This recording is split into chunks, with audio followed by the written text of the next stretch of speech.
Chenro mar kunyo liete e gwenge ma kwa Binzaru, kaunti ma Kilifi, nodonjo odiechieng' mar ariyo. Kaka jafwambo marwa Nyakidilero, ringre moko ang'wen ofweny kawuono, gino makelo kwan duto mar ringre nyaka 9. Chenro manyo chakore nyoro, kapisas mago kwach kich kawuono, negeto fwenyo kaponono nitie ringre kod fuonni mamoko mag del e bungu mar kwa Binzaru, kaunti ma Kilifi. Mato kunyo liete moko 6 kendo yudo ringre 5 kaachiel kod fuonni 10 mag del nyoro. E chenro ma kawuono, apisas mago kwach kich no kunyo liete moko 3 kendo fwenyo ringre 4. The place is very, very bushy, and the mode of operation has changed in that the bodies are being concealed in some bushy areas which are hard to reach. But with the experience of our investigators, we are able to see them. So any place where we go, we see a bush which has been disturbed. When we clear the place, we find some bodies there, which are in the grave.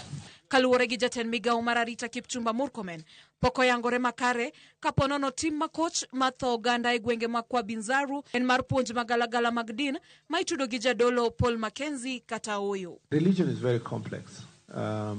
You may want to blame the DCI and everybody else, but the line is very blurred between when it turns out to be a cult, and not just a cult that leads to loss of life. And that is where we are working on. And they are taking advantage of Kilifi and the environment, these big ranches. Wako wapi viongozi wa ndani ya Kilifi County? Kwa sababu imefanyika na the national government wako kwa ground. The civil society is here, lakini where are those people representing our county? Where is the governor? Where is the women rep? Watu ambao wanastahili kuwa hapa kwa ground ili tujue ni vipi tunaenda kusaidia watu wetu. Murkomen nomedo ni nyaka koro rid chike matayo weche mag din pachoka. Because he's in remand, so you cannot deny him his phone. He was exercising his phone, and he was praying for his followers wherever he was, calling them. One incident was reported to be that he called and is still calling and praying and indoctrinating them.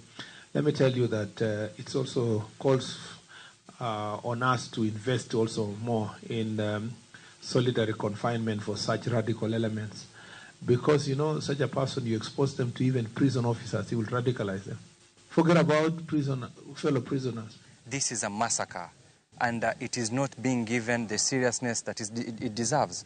Murkomen is speaking from Nairobi, that Mackenzie is, communicating with the perpetrators on the ground. Where are you? We are on the ground. Your officers are on the ground, but they need more resources. We are in the middle of a bush. We are in the middle of a forest.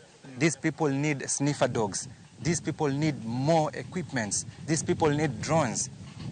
We are dealing with bodies that we don't know where they are being hidden. Nyakasani, odong liete 18 mibiro chak kuny chieng' wuok tich juma mabiro. Nyakidi, Ramogi TV.